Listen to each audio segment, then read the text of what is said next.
Good morning, welcome to Morning Outlook. This is Kim speaking on Wednesday, the 25th of April. So the euro started making its track back towards its monthly pivot yesterday, but how well it can hold on to that, we'll see. There is some signs of weakness coming through, even as the German GDP figures have been adjusted marginally down. So it does look like this slow up in the growth is taking hold a little bit throughout Europe. So where are we here? Looking down at the 4 hourlies. Well, yesterday it did end up positively running back towards its daily pivot end after double bottoming, finding support off the weekly 21. Well, where next? Is it going to come back, test that? We'll see. This morning it's not particularly clear. We've got no news out today. We've got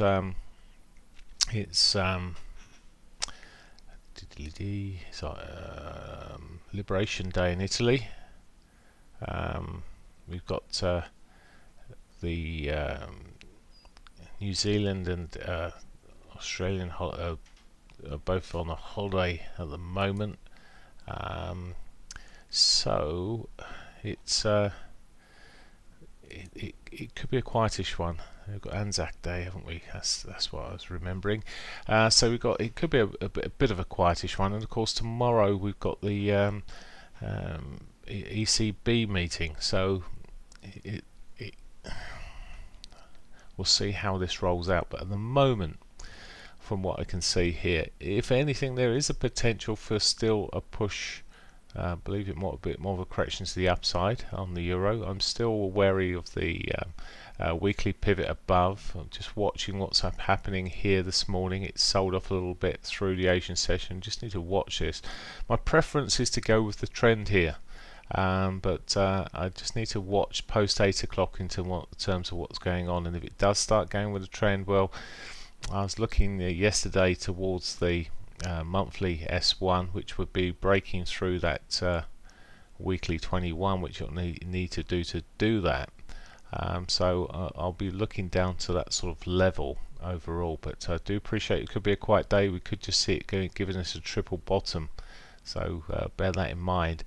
A break of the sort of trend line in the top here, if we can get above these moving averages, perhaps we can push up a little bit more. It may be slow, maybe the R1 could be in or potential, but it going anywhere today may be hopeful in terms of the markets may just well, unless there's something that comes out or is discussed, maybe just waiting for the ECB meeting to happen. Okay, so that's the euro dollar. The pound, well, a bit of a different ball game. It's marginally, but similar picture at the moment.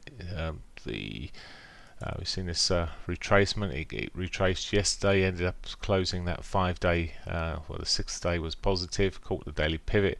It's looking bearish on this 4-hourly, but it's got a pivot swing taking shape here on this 4-hourly pattern, looking bearish. And, well, similar-ish when it gets down to the 60-minute time frames, as the euro is sitting at the moment around about its daily pivot.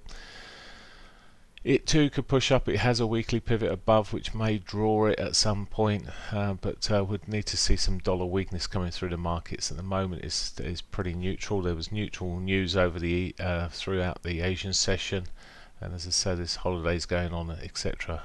Bank holidays.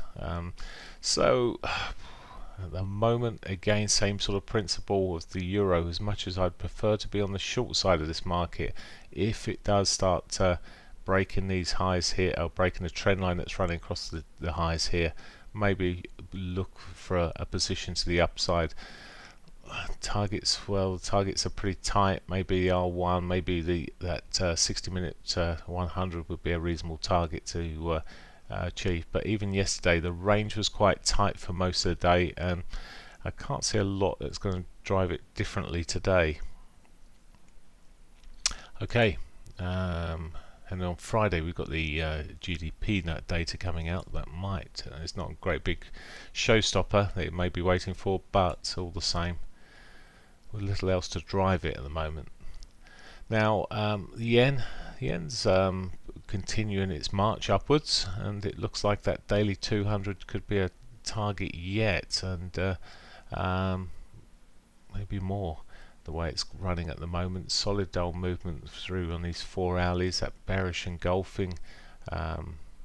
It popped in yesterday, but it's since put a bullish harami and off it's running. So double tops may slow it down this morning. Really, it's a bit of an inverted pound to euro in a sense, but in terms of but the only difference is it's gone further towards where you would be looking for a target of yesterday's highs, the R1, etc. So difficult one there at the moment. It's maybe got the opportunity to buy on some retracements, but little else there to be done. Aussie dollar, well, this is still a sell in my book. Let's have a look at these, but it's already been sold and it's already moved down as much as it has on most other days recently. Taken a decent shove down. Is there a bit of divergence around where we are at the moment? No. Well, potentially, but not very. It doesn't really look like very strong. Let's have a look at the RSI. Maybe on the RSI there is a bit of divergence there actually. So potentially a bit of divergence kicking through. But it's already taken out yesterday's lows, pushed on through. Knowing how slow it could be anyway, it may be best left, but the trend is certainly down, and maybe a decent retrace would give an opportunity to sell from. Finally, the Canadian dollar, another one that's pushing up at the moment, almost taking out yesterday's highs, and it's looking like it's, as I said, heading back towards that monthly pivot. Bull flag on the 4 hourlies here, which is sort of triggered the highs of that. This is doing what, or the inversion of what I potentially expect with the pound and the euro, effectively. Very flat looking on the 60-minute here, and the very tight range here makes it quite an untradeable pairing for now.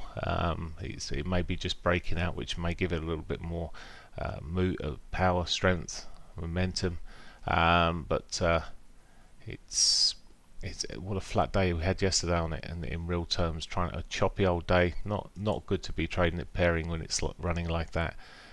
Yes, at some point it might start breaking like we saw back here, but this was a news generated correction here effectively, and follow through on the following days. But this at the moment doesn't look particularly great. And let's have a quick look at oil, because it's there's threats with Iran are not really helping the oil price here.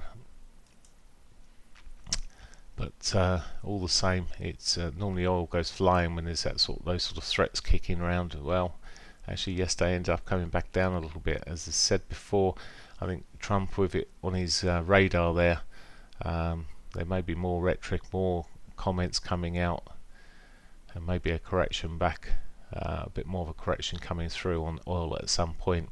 Okay, that's pretty much it for me.